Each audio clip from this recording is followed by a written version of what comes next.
Ganda ng araw ngayon. Good morning, Aya!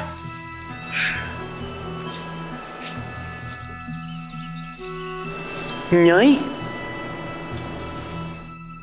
Nakakainis naman si Papa. Ang daming bawal. Bawal gabihin sa galaan. Bawal magbabad sa phone hanggang madaling araw. Bawal kumain ng junk foods at chocolates. Ang daming bawal. Ayoko na, sir. Inis. Hindi mo kailangang magtiis, Aya. Akong bahala sa'yo.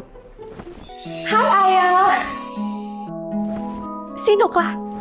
Ako si Carrie. Isa akong fairy. Obvious ba? Teka, alam kong mahilig ako sa fairies kahit nung bata pa ako.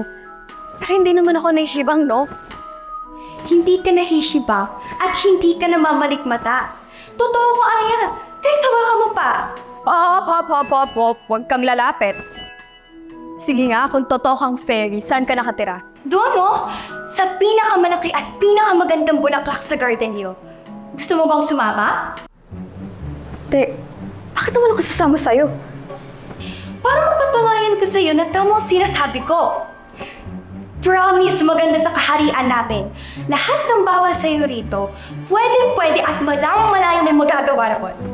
Weh. Oo nga! Sige na, tara! Sige na nga.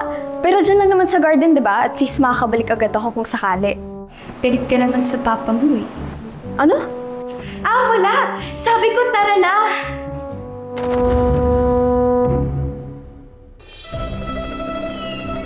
Talaga? Dito ka nakatira? Oo, bakit? Ito kasi yung paboritong bulaklak ni Mama nang nabubuhay pa siya. Kaya nga ingat na ingat si Papa na hindi mamatay ang halaman niyang ito. Kaya pala masaya kami sa loob eh.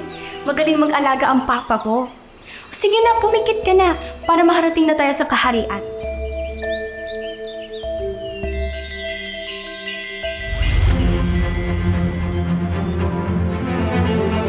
Wow! Totoo nga, fairy ka tapos may kaharian kayo. Kung nagsisimula pa lang, ayaw na agad matapos ni Aya ang masayang karanasan niya sa Kaharian. Kumain, naglaro, nakipagkaibigan at kung ano-ano pa. Ang kaninang malungkot na si Aya, wala nang mapagsidlan ng kanyang saya.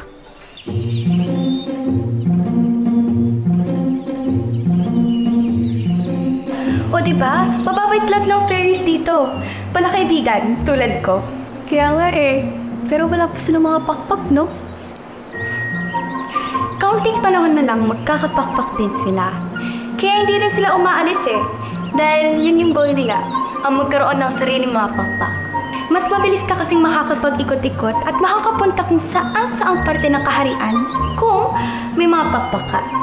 Gusto mo rin magkapakpak, di ba? Sana. Pero gano'n ba kataga-tuhog mo yun? Hindi natin masasabi. Sa tamang panahon na lang siya dadating.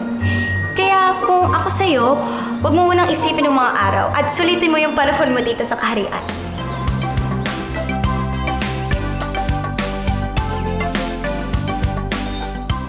Ang hindi alam ni Aya, tulad niya, mga taong nanabudol lang din ni Carrie ang ibang fairy sa Kaharian. Ang bawat oras na lumilipas na naroon siya sa Kaharian, dumadagdag sa oras na meron si Carrie para manatili siyang buhay ng mas matagal. Nagiging mas malakas at nananatili rin ang kabataan ni Carrie. Pero hindi lang siya ang nakikinabang sa buhay ng mga tulad ni Aya. Nariyan din ang kanyang kakambal na si Sari. Simple lang, bawas oras kay Aya, dagdag oras para kina Carrie at Sari. At kapag naubos na ang buhangin sa itaas na bahagi ng orasan, tulad ng iba, mawawala ang katawan ni Aya at makukulong na ang kaluluwa niya sa orasan. Kaya habang patagal ng patagal si Aya sa kaharian, paunti rin ang paunti ang tsansa niyang makabalik pa sa piling ng kanyang ama. So yung meron dito?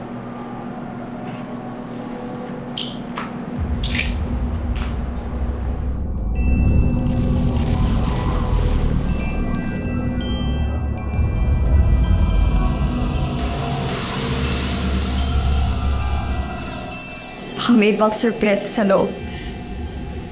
Pero wala namang masama siguro. Papasok po, di ba? So far, wala pa naman ako nakikita dito hindi maganda.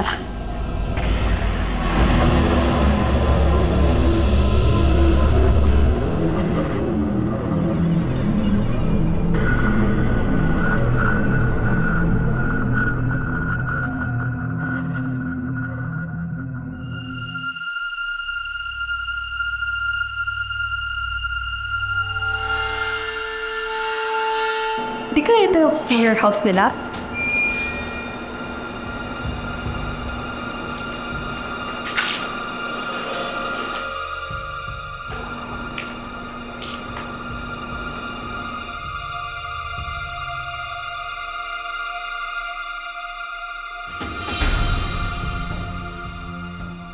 Hello? Saan ka na ba?